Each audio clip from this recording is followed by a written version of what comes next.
नमस्कार। आज हामी एक फरक टपिक लिएर यहाँहरूमाझ उपस्थित भएका छौँ। नेपालमा 16 वर्षमा 14वटा प्रधानमन्त्री फेरिएको इतिहास छ। आजको यस भिडियोमा हामी यसै सन्दर्भमा कुरा गर्नेछौँ। विश्वका अन्य देशहरूमा के कस्तो अवस्था छ भन्दै गर्दा छिमेकी राष्ट्र भारतको कुरा गरौँ। छिमेकी राष्ट्र भारतमा 2 जना मात्रै प्रधानमन्त्रीहरू फेरिएको पाइन्छ, जसमा मनमोहन सिंह र भारतका प्रधानमन्त्री नरेन्द्र मोदी। मनमोहन सिंहको पहिलो कार्यकाल 22 मे 2004 देखि 22 मे 2009 सम्म छ भने दोस्रो कार्यकाल 22 मे 2009 देखि 26 मे 2014।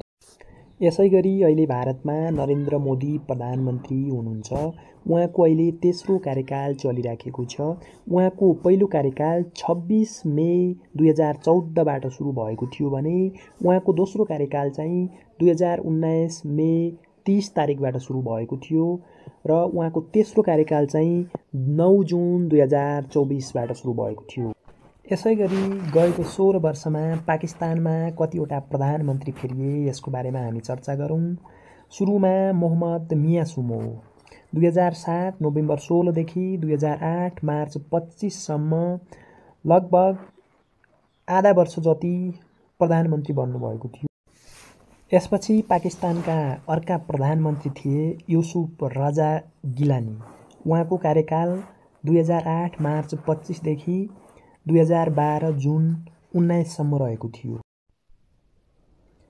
यसैगरी अर्का प्रधानमन्त्री थिए राजा परवेज अशरफ। उहाँको कार्यकाल 2012 जुन 22 देखि 2013 मार्च 25 सम्म रहेको थियो। यसपछि अर्का नयाँ प्रधानमन्त्री नवाब शरीफको कार्यकाल सुरु हुन्छ। उहाँको कार्यकाल 2013 जुन 5 देखि 2017 जुलाई 28 सम्म रहेको थियो। नवाब शरीफपछि फेरि अर्का नयाँ प्रधानमन्त्री शाहिद खाकान अब्बासीको कार्यकाल सुरु हुन्छ। उहाँको कार्यकाल 2017 अगस्त 1 देखि 2018 मे 31 सम्म रहेको थियो। यसपछि पाकिस्तानलाई विश्वकप क्रिकेटको उपाधि दिलाउन सफल प्रधानमन्त्री इमरान खानको कार्यकाल सुरु हुन्छ। उहाँको कार्यकाल 2018 अगस्त 18 देखि 2022 को अप्रिल 10 तारिकसम्म रहेको थियो।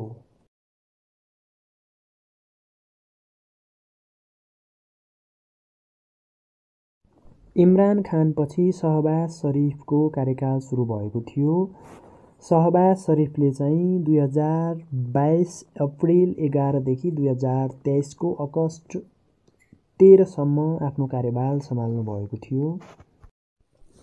अब हामी कुरा गरौँ नेपालकै छिमेकी मुलुक तथा विश्वको दोस्रो ठुलो अर्थतन्त्र भएको चीनको बारेमा। नेपालमा 16 वर्षमा 14 जना प्रधानमन्त्री फेरिरहँदा चीनमा चाहिँ 3 जना मात्रै प्रधानमन्त्री फेरिएको पाइन्छ, जसमा पहिलो नम्बरमा बेन चाबाओ। उहाँको कार्यकाल मार्च 2003 देखि मार्च 2013 सम्म 10 वर्ष रहेको थियो। यसपछिको कार्यकाल ली खच्याङको रहेको थियो।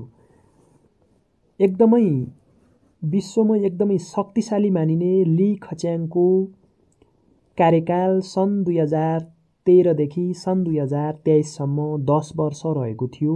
चीनको अर्थतन्त्र दोस्रो नम्बरमा पुगाउनुको लागि ली खच्याङको कार्यकाल एकदमै महत्त्वपूर्ण मानिएको छ। 10 वर्ष ली खच्याङको कार्यकाल पछि चीनमा ली छ्याङको कार्यकाल सुरु हुन्छ। मार्च 2023बाट अहिले चीनको कार्यकारी प्रमुखमा ली छ्याङले कार्यभार सम्हाल्दै आउनु भएको छ। अब विश्वमै अर्थतन्त्रमा नम्बर 1 देश अमेरिकाको कुरा गरौँ। नेपालमा 16 वर्षमा 14 जना प्रधानमन्त्री फेरिरहँदा अथवा बदलिरहँदा अमेरिकाको कार्यकारी प्रमुख राष्ट्रपतिमा 3 जना मात्रै देख्न सकिन्छ, जसमा पहिलो नम्बरमा बाराक ओबामा। उहाँको कार्यकाल सन् 2009 जनवरी 20 देखि सन् 2017 को जनवरी 20 सम्म रहेको थियो। बाराक ओबामाको कार्यकालपछि अमेरिकामा राष्ट्रपतिमा डोनाल्ड ट्रम्पको शासन सुरु भएको थियो। डोनाल्ड ट्रम्पले आफ्नो पहिलो कार्यकाल 2017 जनवरी 20 देखि 2021 को जनवरी 20 सम्म सम्हाल्नु भएको थियो। अहिले उहाँको दोस्रो कार्यकाल चलिराखेको छ र दोस्रो कार्यकालको सुरुवातमै उहाँले पुरै देश मात्रै होइन विश्वकै ध्यान केन्द्रित गरेको अवस्था छ। डोनाल्ड ट्रम्पको पहिलो कार्यकाल सकिए लगत्तै अमेरिकाको राष्ट्रपतिमा जो बाइडेनको कार्यकालको सुरुवात हुन्छ। जो बाइडेनको कार्यकाल सन् 2021 जनवरी 20बाट सुरु भएर सन् 2025 को जनवरी 20 सम्म रहेको थियो। अहिले फेरि अमेरिकाको नयाँ राष्ट्रपतिमा डोनाल्ड ट्रम्प विजयी हुनुभएको छ। अब हामी नेपालको कुरा गरौँ। 2065 सालदेखि हालसम्म नेपालमा कतिवटा प्रधानमन्त्री फेरिएका छन् भन्ने सन्दर्भमा कुरा गर्दा 2065 सालमा गिरिजाप्रसाद कोइराला नेपालका प्रधानमन्त्री हुनुहुन्थ्यो। उहाँले जम्मा 82 दिन प्रधानमन्त्रीको कार्यभार सम्हाल्नु भएको थियो। 1981 असौज 23 गते विराटनगर नेपालमा जन्मेका गिरिजाप्रसाद कोइराला गणतन्त्र घोषणा गर्ने क्रममा नेपालका प्रधानमन्त्री हुनुहुन्थ्यो। यसपछि गणतन्त्र नेपालको पहिलो प्रधानमन्त्री पुष्पकमल दाहाल प्रचण्डको कार्यकाल सुरु हुन्छ। विक्रम सम्वत 2065 साउन महिनादेखि विक्रम सम्वत 2066 असौज 3 गतेसम्म जम्मा 280 दिन प्रधानमन्त्री हुनुभएका प्रचण्ड विक्रम सम्वत 2011 माघ 26 गते चितवन जिल्लामा जन्मनु भएको थियो। उहाँ गणतन्त्र नेपालको पहिलो प्रधानमन्त्री हुनुहुन्छ। साथै गणतन्त्र स्थापनामा उहाँको योगदान एकदमै महत्त्वपूर्ण मानिन्छ।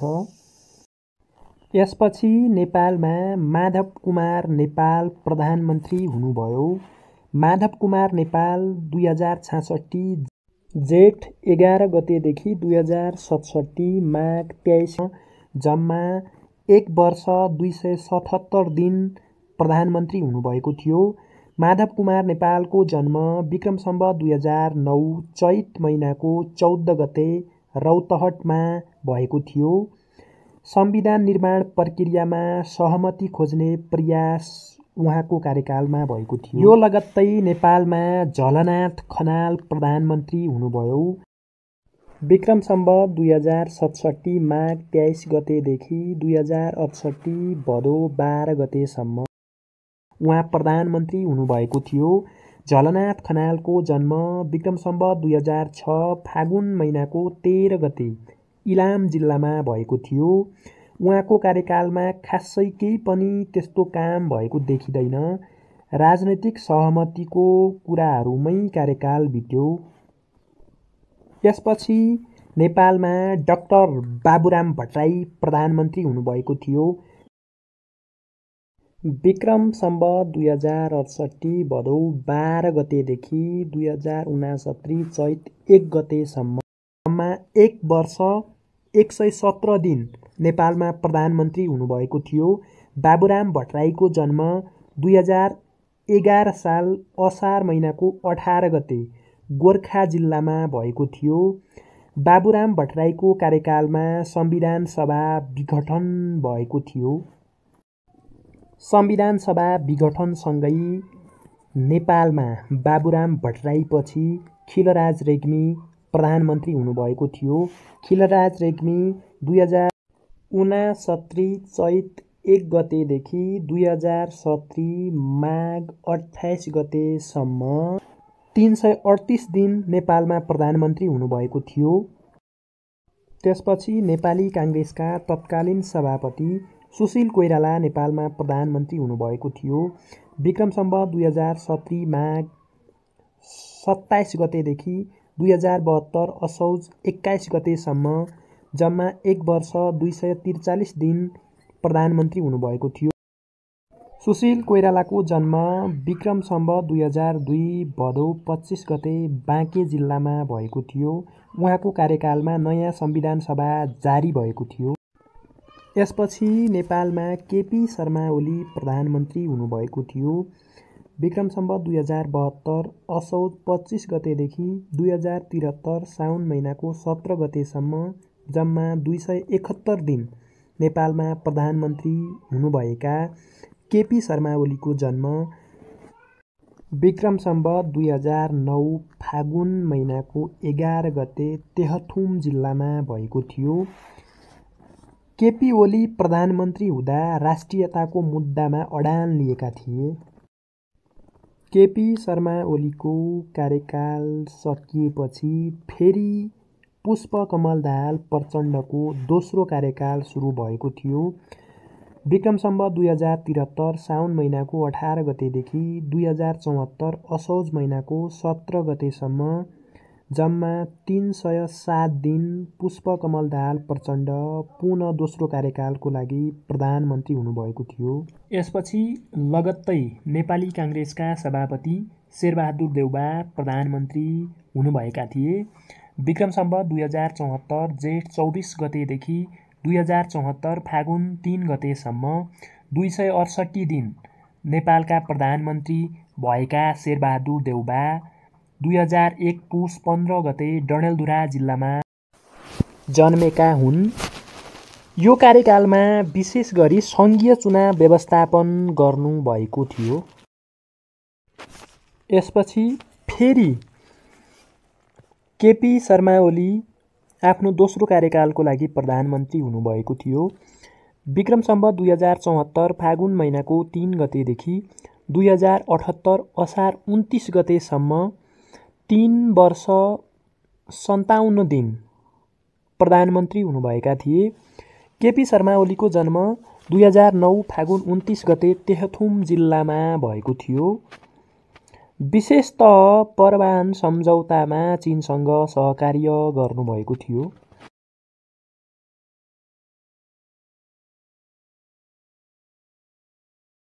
यसपछि पुनः एकपटक फेरि शेरबहादुर देउबा आफ्नो चौथो कार्यकालको लागि प्रधानमन्त्री हुनुभएका थिए। विक्रम सम्वत 2078 साल असार 29 गतेदेखि 2069 पुस 10 गतेसम्म 1 वर्ष 166 दिन प्रधानमन्त्री बनेका थिए। त्यसपछि लगत्तै फेरि पुष्पकमल दाहाल प्रचण्ड आफ्नो तेस्रो कार्यकालका लागि प्रधानमन्त्री बनेका थिए। विक्रम सम्वत 2079 पुस 10 गतेदेखि 2081 असार 30 गतेसम्म 2 वर्ष 71 दिन प्रधानमन्त्री बनेका थिए। पुष्पकमल दाहाल प्रचण्डको कार्यकालपछि हाल नेपालमा खड्गप्रसाद ओली आफ्नो तेस्रो कार्यकालको लागि प्रधानमन्त्री हुनुहुन्छ। उहाँ 2071 साल असारको 31 गते यो भिडियो तयार पार्दासम्म 234 दिनसम्म प्रधानमन्त्री पदमा हुनुहुन्छ। तपाईँहरूको माझ यो भिडियो मार्फत हामीले नेपालमा गएको 16 वर्षमा के कति प्रधानमन्त्रीहरू फेरिए र अन्य विश्वका देशहरूमा के कस्तो अपडेट थियो भन्ने बारे जानकारी गऱ्यौँ। यो भिडियोबाट प्रष्ट के हुन्छ भने नेपालमा राजनीति अस्थिर छ भन्ने कुरा। अब यसरी राजनीति अस्थिर हुँदै गर्दा नेपालको विकासमा पनि यसले प्रभाव पारेको छ। हामीले यही भिडियो मार्फत यो कुरा देखाउनु खोजेका हौँ। तपाईहरूलाई यो भिडियो कस्तो लाग्यो कृपया सल्लाह सुझाव लाइक गर्न नभुल्नुहोला। यदि भिडियो मन परेको छ भने कृपया हाम्रो च्यानल सब्सक्राइब गर्नुहोला। हामी तपाईँहरूको माझ यस्तै भिडियोहरू ल्याएर फेरि पनि उपस्थित हुने बाचाका साथ अहिलेको लागि बिदा हुन्छु। धन्यवाद।